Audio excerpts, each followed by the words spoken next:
Então, pessoal, estamos aqui de volta para mais uma aula. Hoje aqui nessa aula a gente vai entrar um pouco, fazer uma introdução aqui no C++. Eu vou explicar um pouco da sintaxe e de algumas funcionalidades básicas. E também a gente vai fazer uma submissão teste lá no Bcrowd, porque tem algumas coisas que podem acontecer durante a submissão e eu queria mostrar para vocês. Então, vamos lá. A primeira coisa que eu queria falar para vocês, explicar, são os tipos de variáveis que a gente tem aqui no C++. O primeiro tipo de variável que a gente tem é as variáveis do tipo int, que são basicamente variáveis do tipo inteiro. Então, dei um exemplo aqui, que é o 10, 20, 30, 51, por exemplo. E a gente tem também aqui as variáveis do tipo float e as variáveis do tipo double. As variáveis do tipo float e double, elas representam valores de ponto flutuante. Só que qual que é a diferença entre elas? Que o double, ele representa variáveis de ponto flutuante com precisão dupla. Ou seja, enquanto o float ele tem um armazenamento de 32 bits, o double tem de 64. Então, o double consegue armazenar muito mais números após a vírgula, né? São muito mais casas decimais. E aí a gente consegue deixar o nosso número mais preciso. Então, por isso que às vezes a gente usa o double. E também a gente tem as variáveis do tipo string, que são conjuntos de caracteres que formam palavras e frases, né? Por exemplo, aqui, maratona. Então, esses são os tipos de variáveis principais e mais básicas. Tem outros, mas para o começo da maratona aqui, agora é esses que cabem a vocês entenderem que serão os necessários. E agora, a gente já está aqui no nosso ambiente do Replit. Vamos começar aqui a nossa programação em C++. Eu criei aqui um REPL chamado maratona. Aqui a gente já tem o nosso main.cpp, todo o arquivo C++, a extensão dele é .cpp. Então vamos lá. Para o nosso código começar, a gente precisa primeiro importar uma biblioteca principal, que é a biblioteca que vai permitir a gente fazer as funcionalidades básicas. Então a gente vem aqui dar um hashtag include. Esse hashtag include, a gente tem que sempre usar ele para fazer os imports das bibliotecas que a gente precisa. E a gente vai importar a biblioteca IOStream, que é a biblioteca responsável por fazer o string para o sistema operacional, né? Que é o I/O. E todo o código C++ também precisa de um ponto de entrada. Esse ponto de entrada é o main. Então a gente vem aqui, faz a int main, abre parênteses e abre as chaves. Então a gente já está aqui pronto para começar a construir o nosso código C++. A primeira coisa que eu vou mostrar para vocês vai ser como imprimir e ler coisas no console.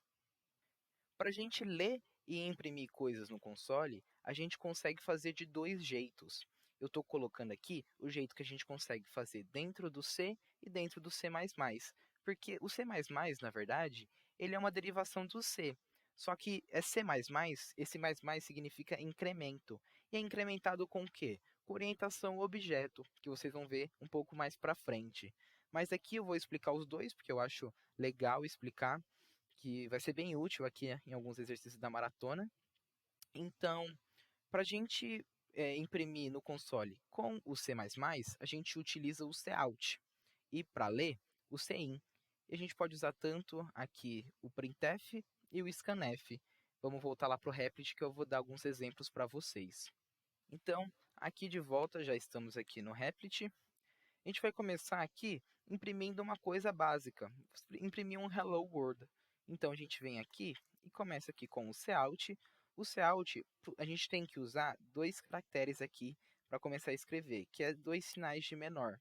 A gente vai abrir aqui aspas duplas, porque a gente vai tratar de string, e aqui dentro do C++, a gente diferencia aspas duplas de aspas simples, tá bom? Não é igual no Python. E todo o código C++ tem que terminar com ponto e vírgula, né? Cada linha. Então vamos vir aqui dentro das nossas aspas duplas e escrever Hello World. E aí vocês estão vendo aqui que no Cout ele está vermelhinho aqui, ele está apresentando um erro. Por que que está apresentando esse erro? Porque o Cout e o Cin, a gente tem que dentro do IOStream, a gente tem que dar outro import neles, né? A gente tem que chamar a classe deles. Eles têm uma classe que é a classe standard. Então, antes do Cout, a gente vem aqui e coloca std, que é a biblioteca standard, e dois pontos, dois pontos. Então, se eu venho aqui no run, aqui em cima, ele vai imprimir aqui hello world aqui no terminal. Só que, às vezes, como o nosso código, a gente pode querer imprimir várias coisas, a gente não quer ficar toda hora escrevendo std dois pontos, dois pontos. Então, a gente pode chamar um namespace. Então, a gente vai vir aqui, using namespace, e colocar o std, que toda vez agora que eu chamar o cin e o cout, eu não preciso escrever std dois pontos na frente. E nem em outras funções também que a gente costuma precisar chamar. Então vamos lá. Aqui eu já fiz o cout, certo? Então esse aqui é usando a versão do C++. E o printf? O printf, a gente precisa também dar outro include. A gente vai vir aqui, vai dar um include na stdio. Para quem já programa em C, conhece essa biblioteca, que essa aqui é a biblioteca padrão do C. Enquanto essa aqui é a biblioteca padrão do C++, essa aqui é a do C. E aí sim a gente consegue vir aqui, dar um printf, né, ponto e vírgula, abre aqui e coloca aqui hello world. Beleza? Então, vai rodar aqui no nosso terminal e já temos aqui o hello world. Então, beleza. Já sabemos aqui como a gente faz para imprimir. E para requisitar informações, né, para a gente ler informações aqui do console, a gente pode usar aqui o cin. Só que o cin não é menor menor, o cin é maior maior. Então, primeiramente, antes de a gente vir aqui, eu vou declarar uma variável aqui, por exemplo, do tipo inteiro. Chamei essa variável de a, e eu vou vir aqui que eu quero ler e atribuir o valor que eu vou ler no console para a variável a. E para finalizar, eu vou printar esse valor A, né, utilizando o cout. Então vamos vir aqui, vamos dar um run. Vamos escrever aqui um valor 5, por exemplo, e ele imprimiu 5. Então, é assim que a gente dá a entrada, né, a gente lê valores no console e atribui eles à variável. E também a gente consegue fazer isso utilizando, né, a parte lá da linguagem do C. Então, vou pegar aqui. Vamos apagar tudo isso aqui e a gente vai vir aqui e usar o scanf. Só que o scanf é um pouquinho diferente. Eu preciso falar para ele qual é o tipo da variável. Então eu vou vir aqui, vou abrir aspas duplas, acrescentar aqui um porcentagem e declarar o tipo. Por exemplo, o meu A é inteiro. Então eu tenho que vir aqui e colocar porcentagem de. Existem, para os outros tipos de variáveis, nomenclaturas diferentes, né? Então, para o float, você tem que colocar porcentagem F, para o double, porcentagem LF, para o string, porcentagem S, e assim vai. Colocar aqui um vírgula, este símbolo aqui, e o número da variável. Se eu não me engano é econdicional, não lembro o nome desse símbolo aqui agora de cabeça. Mas então é isso. Vem aqui, a gente pode usar aqui também um printf, para a gente fazer o print aqui da nossa variável. É o mesmo sistema, né? Eu tenho que vir aqui e declarar que tipo a variável eu estou printando, só que aqui no print eu não preciso colocar este símbolo aqui. Então, vamos lá. Vamos aqui, colocar aqui valor 5, ele printou o valor 5 normal também. Então, vocês já sabem como é que faz o print e o scanf sem in, cout, tanto a sintaxe do C quanto a do C++. Por que é legal a gente passar isso? Porque existem alguns exercícios que a demanda de print é tão grande que aí vai consumir muito tempo. E alguns exercícios do Bcrowd, eles têm, não alguns só, né? Todos eles têm um limite de tempo para serem compilados. E aí o printf acaba sendo um pouquinho mais rápido que o cout. E também o jeito da gente formatar números float também é um pouquinho diferente e aí cabe de qual vocês quererem usar. Isso eu já vou passar isso para vocês agora. Então aqui eu declarei uma variável float chamada a, que ela recebe o valor de 3.1415. E aí, só que eu não quero printar esse valor inteiro. Eu queria só printar 3,14. Eu só queria que aqui no terminal imprimisse 3,14. Então, como é que eu delimito, como é que eu defino a quantidade de casas decimais que eu quero imprimir? Eu consigo fazer isso tanto no 100 e tanto no 100 não, mas perdão, tanto no cout quanto no printf. Então, vamos lá. Eu vou primeiro fazer aqui no cout. Para fazer no cout, a gente precisa dar o include em outra biblioteca. Então, a gente vai vir aqui, vai dar include, colocar aqui a iomanip. Essa é a biblioteca que a gente vai precisar. Então, tá bom. Vamos aqui chamar o nosso cout e a variável A. Só que antes de eu declarar minha variável, eu vou vir aqui, vou puxar mais dois valores de menor aqui, dois caracteres deste, e vou usar a função setPrecision. Essa função ela vai setar a precisão do número que eu quero imprimir dentro do console. Então, aqui no caso, eu vou colocar 3, porque o setPrecision ele conta também os valores antes da vírgula, tá bom? Então, vamos vir aqui e colocar aqui, beleza, 3,14. E para fazer no printf? No printf é um pouco mais fácil, eu não preciso dar import nenhuma biblioteca. Eu venho aqui, vou dar porcentagem %f e a minha variável, só que antes do f, depois da porcentagem, eu vou colocar ponto e 2. Né? Então, depois do ponto, eu quero que ele imprima duas casas.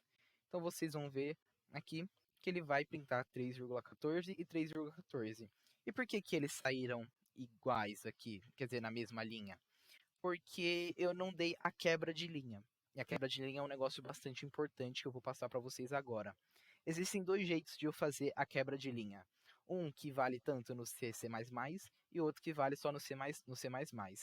Primeiro eu vou passar aqui para vocês como que a gente pode estar fazendo aqui utilizando uma funçãozinha chamada endl, que é endline, que a gente fala. Então, quando eu chamo essa função, ela vai dar a quebra de linha. Então, ela vai pular uma linha. E aqui no printf, eu posso usar o _n no final, né, antes de terminar as minhas aspas duplas. Então, vamos lá. Aí, beleza, 3,14 e 3,14. E aqui também no cout, eu posso vir aqui, se eu quiser, e não quiser usar o endline, eu posso puxar uma aspas duplas e colocar aqui o _n, que ele vai funcionar também tranquilinho. Beleza? Então, vocês já viram como faz o print, como seta a precisão e quebra de linha. O que a gente vai falar agora é um pouco mais sobre operadores aritméticos, que é um negócio bastante importante que eu vou passar para vocês agora. Então, pessoal, aqui eu declarei 3 variáveis inteiras. Tipo A, que está recebendo o valor 5, B, que está recebendo o valor 4, e o C, que não está recebendo nenhum valor. Então, vamos lá. Eu quero que C ele vai receber a soma, né? O operador, esse operador aritmético aqui é o de soma, e de concatenação, que eu já vou mostrar mais para frente para vocês o que é a concatenação. Então, eu estou falando que o C é igual a A mais B. E se eu vim aqui e dar um cout aqui no C, vocês vão ver que ele vai me retornar 9. Vamos ver. Pronto, me retornou 9. Ele fez a soma dos valores da variável A com a variável B. E se eu quiser fazer a subtração? A subtração é o sinal de menos, certo? Então, aqui vai dar 1.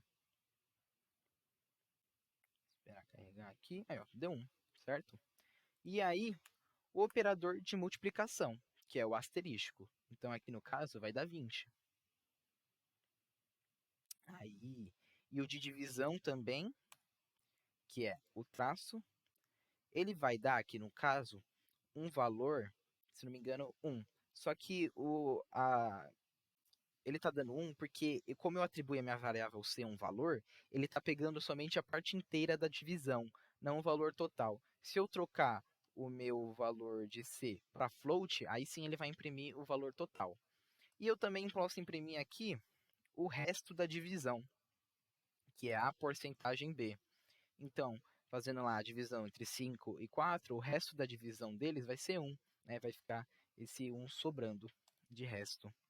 E uma outra coisa legal que eu quero mostrar para vocês também é como fazer potência, que é um negócio bastante útil também. Eu posso vir tanto aqui quanto fazer A vezes A, que aí ele vai me dar A ao quadrado, né? Mas eu consigo usar também uma funçãozinha.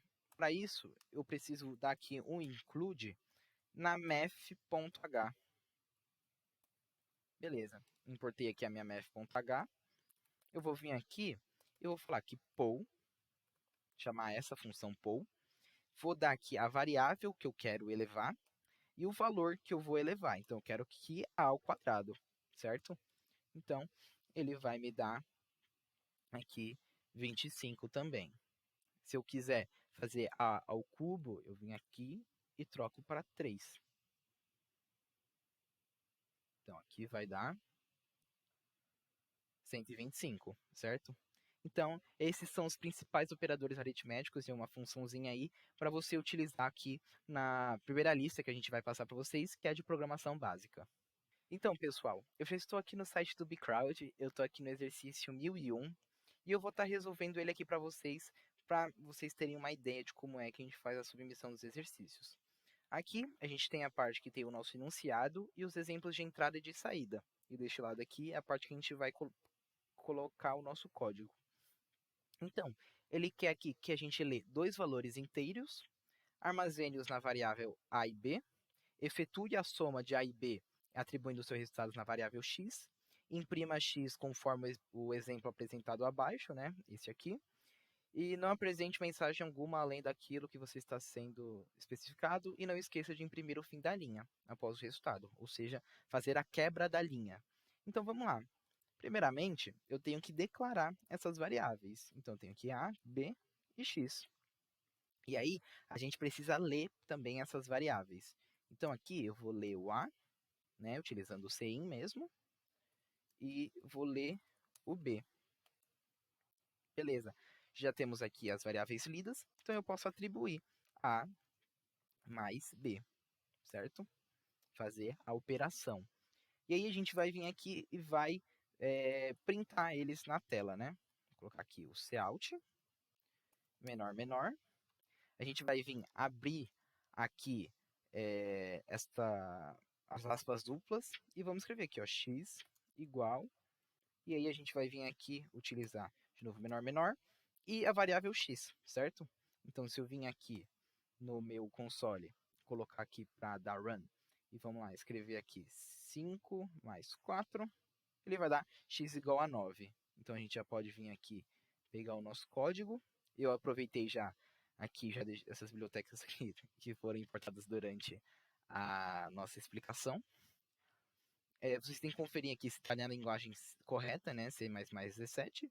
E vamos daqui, vamos dar um enviar e esperar aqui a submissão, o resultado da submissão. Vamos ver. Às vezes demora um pouquinho assim mesmo, é normal. E ele deu um presentation error. Por quê? Porque eu esqueci de dar a quebra da linha. Opa, vamos lá. Vou colocar aqui um endl. Isso aí pode acontecer. Porque a submissão do Bcrowd tem que ser exatamente o que ele pede. Então, se você, na hora de você for printar, você não colocar um negocinho igualzinho ele pediu, ele vai reclamar, vai dar esse presentation error. Então, aqui já deu a nossa resposta accepted, certo? Então, o exercício foi aprovado. Mas essa resposta pode aparecer outras coisas também. O que pode aparecer aqui? Por exemplo, pode dar o erro de compilation error, é que quando você, supondo, se você deixar de colocar um ponto e vírgula aqui, se você cometer algum erro de sintaxe, ele vai dar esse erro de compilação. Ele pode dar runtime error, que é algum erro de lógica no seu código, supondo se você for errar, se você errar alguma coisa sei lá, num for, num loop. Ele pode dar também wrong answer, que quando o seu resultado, o valor do seu resultado não bate com o valor que ele quer, porque ele tem vários test cases, né? E ele vai testando. Se um valor não bater, aí ele vai dar wrong answer.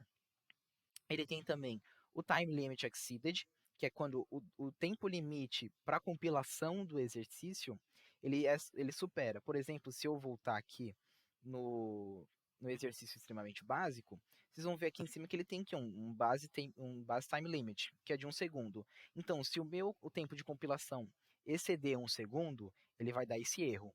E ele tem um limite de memória, que é de 200 megas. Se a minha quantidade de memória que eu aloco passar de 200 mega, ele também vai dar erro. Por exemplo, aqui, No meu tempo, deu 0,000, porque é um exercício muito básico e o meu tempo de compilação foi tão rápido que ele só tem 3 casas decimais para definir, então ele deixou 000. E o tamanho foi 206 bytes, sendo que ele tem 200 megabytes para colocar, então meu tá bem tranquilo aqui. Então é basicamente isso, pessoal. A gente viu aqui algumas uma parte da sintaxe bem básica, tipos de variáveis, como imprimir, como ler dentro do C++ e como fazer a submissão aqui no Bcrowd de quais são os possíveis erros, quais são as possíveis respostas que vocês podem ter. Eu espero que esse vídeo tenha ajudado bastante vocês. Qualquer dúvida, pode vir procurar a gente. Não tenha medo de perguntar para os monitores. Eu espero vocês no próximo vídeo. E é isso aí. Muito obrigado.